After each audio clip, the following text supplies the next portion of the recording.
Hi, I'm Dee and I have multiple sclerosis. I'm following the Overcoming Multiple Sclerosis diet to reduce the progression of the disease, and I've decided to make some videos of the recipes I've developed over the last couple of years that fit the diet, just in case it's useful to anybody. Today we're cooking lentil and chickpea curry. I'm going to start by showing you the list of ingredients. I'm making enough here for 3 meals, for 4 people each meal. So I've got 2 onions. I would normally have 2 white onions, but I don't have 2 white today, so I'm using a red one as well. Ginger, garlic, cumin seeds, coriander seeds, turmeric, chili powder, garam masala, 2 tins of green lentils, 2 tins of chickpeas. I've got 2 tins of chopped tomatoes here, but I think I'm probably going to have to add a third. There are 2 things I need to do before I can start cooking, and that's, the first thing is to grind up these spices, the coriander seeds and the cumin seeds. So I'm going to need about 1.5 teaspoons of each.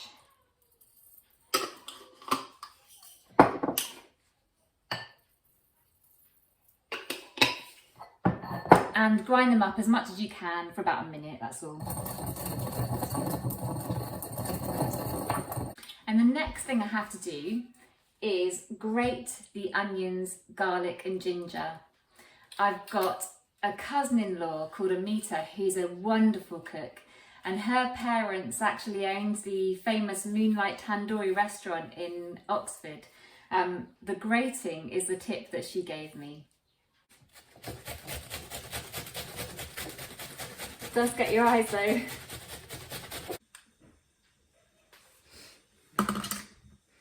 We're going to add a few tablespoons of water into the bottom of our pan.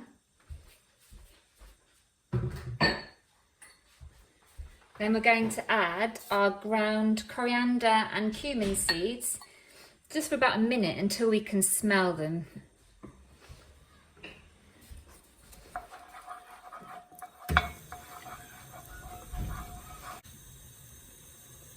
The beauty of using water instead of oil, not only does it work for our OMS diet, but also it means they won't burn. They're starting to smell really good now, so I'm going to add the onion, garlic and ginger.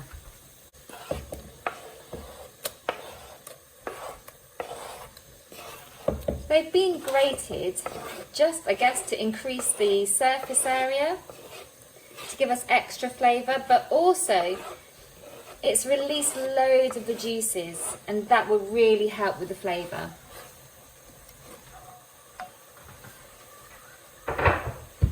So we'll cook that until the onion is soft, and if we need to add water at any time, that's absolutely fine. Okay, so that onion is looking really soft now. We're going to add the chopped tomatoes. I am prepared to maybe add a 3rd tin later on as well though, we'll see how that goes. So let's put 2 tins in for now.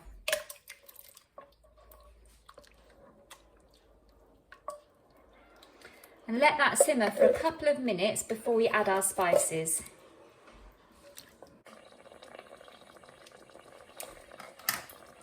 Okay, so now the tomatoes have started to separate and you can just see the juices here.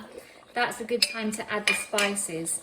I'm first going to add turmeric, a really good heaped dessert spoonful, in fact a bit more. Turmeric is such a healthy spice. It's good for the circulation, the digestion. I've also read it's good for inflammation, which is particularly beneficial for us people with MS. So that was about a dessert spoonful and a half of turmeric. Remember, this is going to make me a few different meals worth of curry. And the same of garam masala.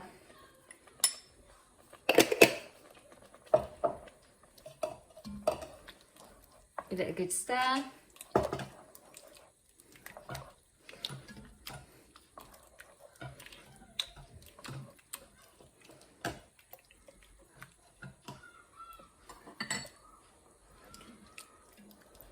And now I'm going to add the chickpeas and the lentils.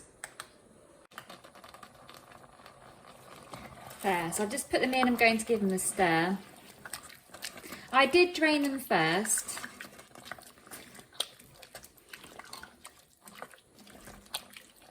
Looking at that, I don't think the ratio is right, so I am actually going to add a third can of tomatoes.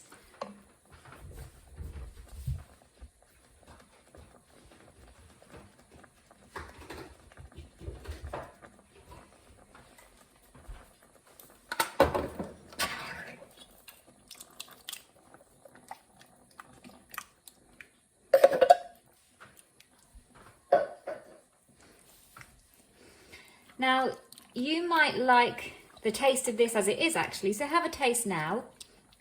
You might like to add some chili powder. That's what I used to do, but now I give this to my children. I actually don't add the chili powder, it puts them off a bit.